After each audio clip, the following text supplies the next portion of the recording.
Hey, hey, hey! So today, welcome back to my channel. So today we're going to do a book review. We're going to talk about the book Ruckus by LJ Shen.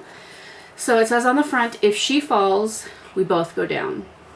And I just like just beautiful cover. It reminds me very much of the, what is it? Blackbird,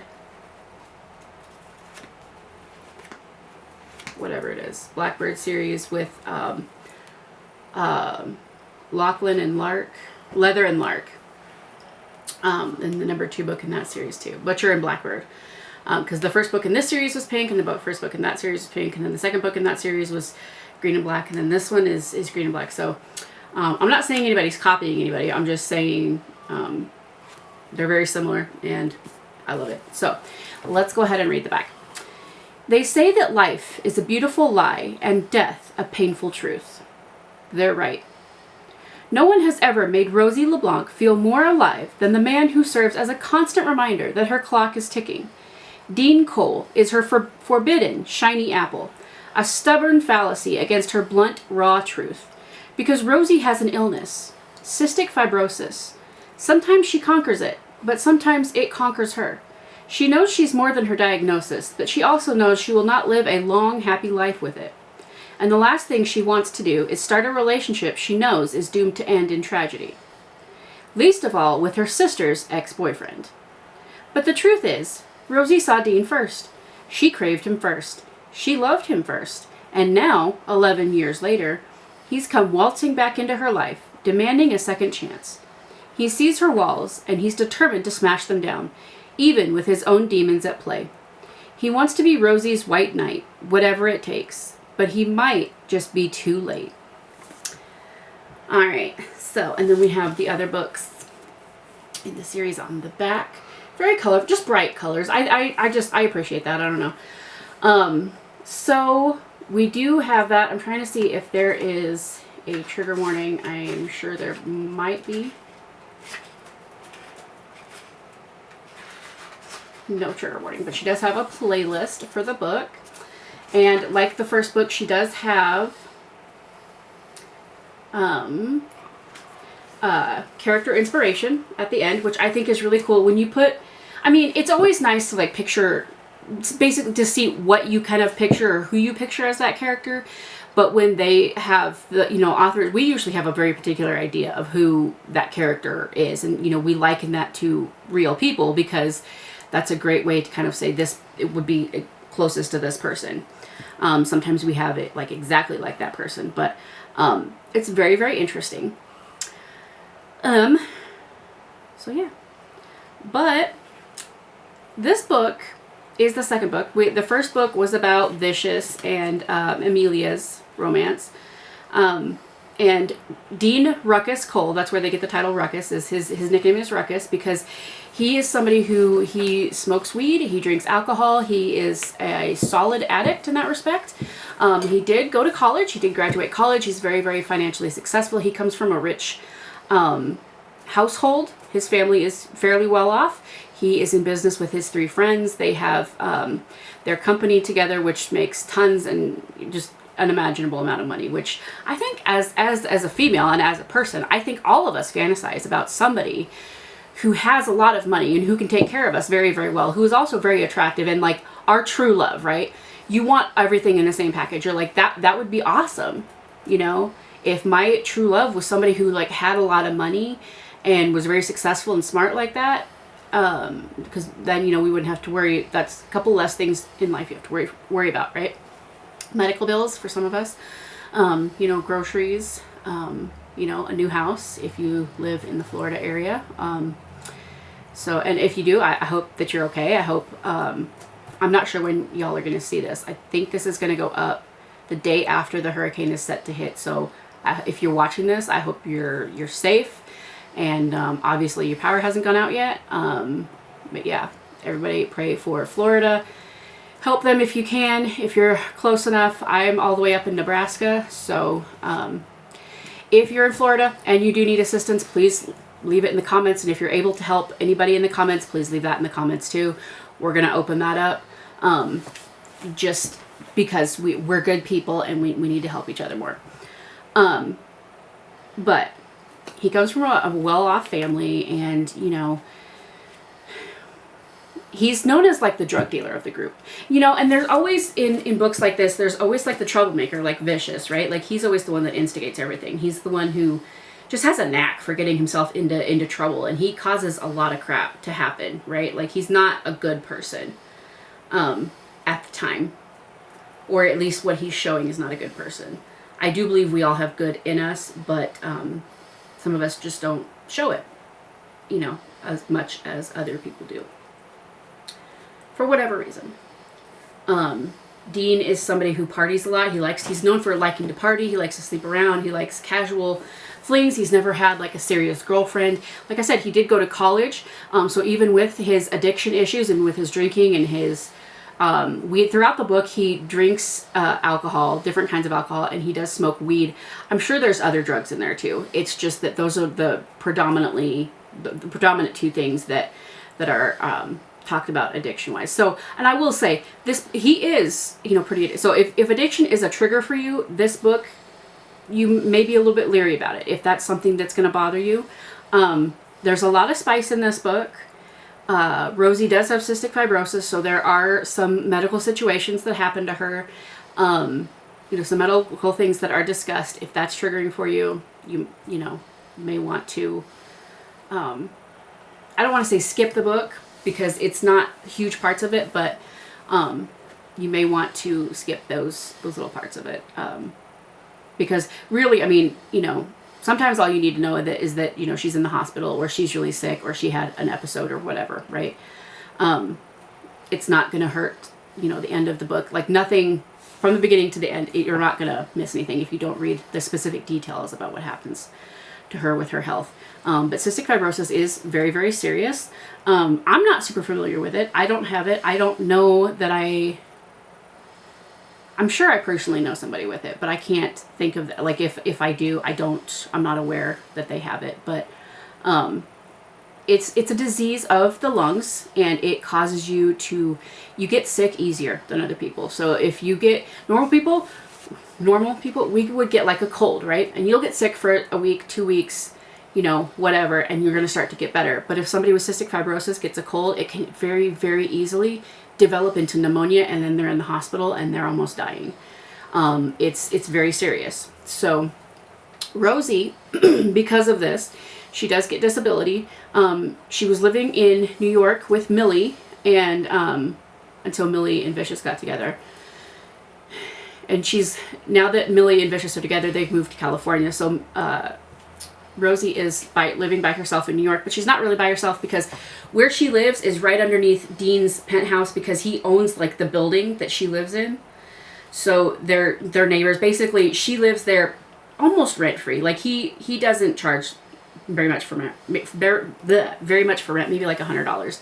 She volunteers at the in the NICU or intensive care of like babies and things like that. She volunteers at a hospital to take care of them, because you find out towards the end that she says that's like the only place that is completely sterile, that you don't have to worry about getting diseases, because she was going to school to become a nurse, but had to stop because obviously if you're a nurse, you're going to be around a lot of sick people and, you know, a lot of germs. And with her disease, she can't do that.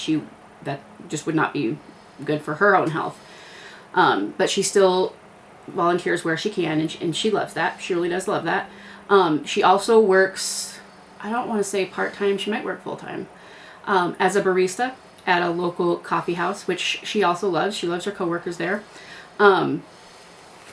She lives pretty much a normal life, at least she tries to. And I think, you know, if you have a terminal illness, not a terminal illness, but if you have, not terminal, but like, if you have a long-term disease or illness, or if you have something that's like, it's just going to affect you for the rest of your life, like if you have asthma, or if you have, I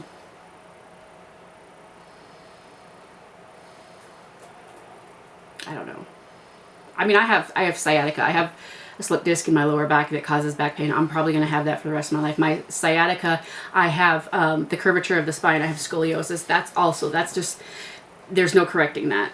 That's just something that I'm going to have for the rest of my life. So by the time she's an adult, obviously she's kind of gotten used to it. The average lifespan for somebody with cystic fibrosis, I did look it up, and it is now anywhere from 34 to 50 years of age, sometimes even beyond that.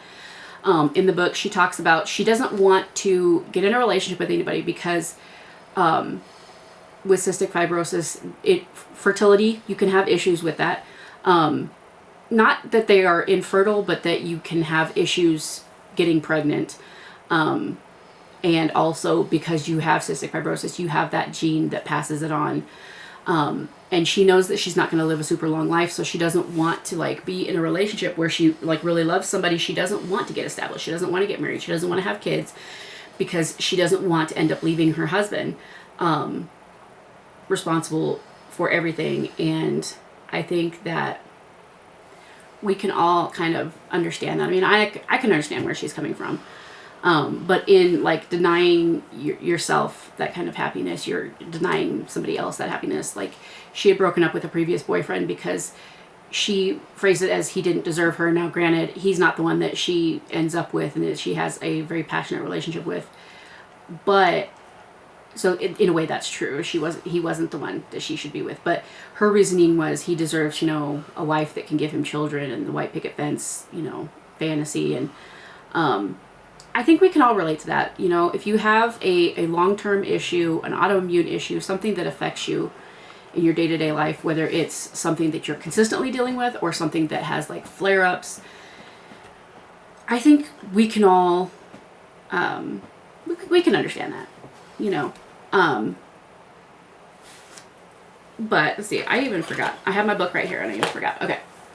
So I started reading this book on 9/22 and I finished it on 10/6. It did take me a little bit longer than normal. I feel like there's no real reason. There's no real reason. We're not going to go into that.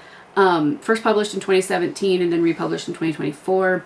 It has 31 chapters plus one epilogue and one bonus chapter with 369 pages. And I have to say, I'm not going to give too many spoilers in this video review.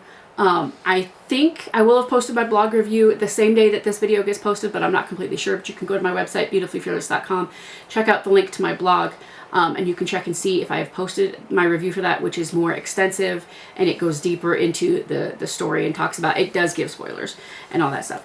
But I have to say, the bonus chapter absolutely had me like laughing almost to the point of tears. Like it's so funny. It's so funny. But this is a very good book, and I think how the two main characters, Rosie and Dean, start the book compared to how they end the book, they've grown and matured so much. I'm probably more on Dean's part, but like he's the more open one, right? Like he's open to anything, and Rosie is very, very closed off. And she's very regimented, and she basically comes into his life and says, no, things have to be this way. Like she basically tells him, like, you can't smoke around me and I don't want you drinking around me because, you know, she has immune issues. So obviously inhaling smoke, that's not going to be good for her lungs because of her cystic fibrosis. Very, very well done. This book is absolutely, I don't want to say it's better than the first one, but this one was easier for me to get into. And I do remember finishing the first one and really, really wanting to get into this book right away. But I try to alternate my books because I have so many that I want to read. So I try to, you know, alternate and kind of give a break in between series. I probably shouldn't do that. I should probably just go ahead and read like the whole series. But it was not hard to get back into it at all. It does go from, like, one chapter will be Dean, and you have one that is Rosie, so it does kind of go back and forth. It's not strictly like Rosie, Dean, Rosie, Dean, Rosie, Dean. Sometimes you'll get a couple in a row from the same person depending on what's happening, but we do learn more about Dean's backstory. We learn about where he comes from, what happened to him in his childhood and throughout, you know, his growing up years, which is absolutely tragic. And we learn a little bit more about Rosie too, and about her condition and the limitations that she has. And, you know, she learns to kind of open up a little bit more and kind of live. And Dean learns probably not to live as much. It's kind of like, instead of quantity, we focus on quality. So instead of, you know, going out to parties every single night and sleeping with a different girl, he finds a girl that, you know, he wants to be with. Like, it's quality time. Like, he absolutely is happier. And by the end, all 4 of the hot holes are definitely happier than they were at the beginning. I will say, the next book we know is Trent, and I cannot wait to read that book. I already have it. It's in the lineup, but it's in the lineup, so not gonna be happening immediately next, but I rated this book 4 out of 5 stars. I highly, highly recommend this. I will say this could be a standalone book. You're gonna understand a lot of things better if you read the first one, and you're gonna know the characters more if you have read the first one before you read this one. But this could absolutely be a standalone book. The main characters from the first book they do play into this story, and they are mentioned in the story, and you know, quite a bit, obviously, because Millie is Rosie's sister. But there's not a whole lot, I don't want to say not a whole lot of tie-in, but there's not a whole lot, like, there's not many things that happened in the first book that were specifically mentioned in this book. So you could absolutely read this by itself. But I rated it 4 out of 5 stars. I really, really, I really enjoyed it. You guys, I truly, LJ Shen, like, it's gotten me wanting to read more of her books, just like Allie Hazelwood here lately. So, yeah, let me know if you have read this book before, whether you liked it or you didn't like it. Please leave everything in the comments below. Don't forget to go follow me over on the Instagram. I will, of course, put everything that I used for my makeup in the description box below, some of which will have some Amazon affiliate links with them that do pay me if you use them to purchase anything. But it's a great way to support the channel and help me to keep being able to do this and putting my full energy into this, because it's fun and I love it, and I can't work a normal job because of my back. So remote jobs are really, really hard to find and to get. So I would super, super appreciate that. Like and subscribe. That also helps. Leaving comments, sharing the video, whatever. All of that would really, really help me out to get closer to being monetized and to get more people to see my videos. So I think that's it. Like this video if you like this video. Subscribe if you haven't already. Ring that bell icon to get notified whenever I upload a new video, because you never know what kind of content is going to pop up over here on this channel. I thank you all so much for watching. I love you all very, very much, and I will see you in the next one. Bye!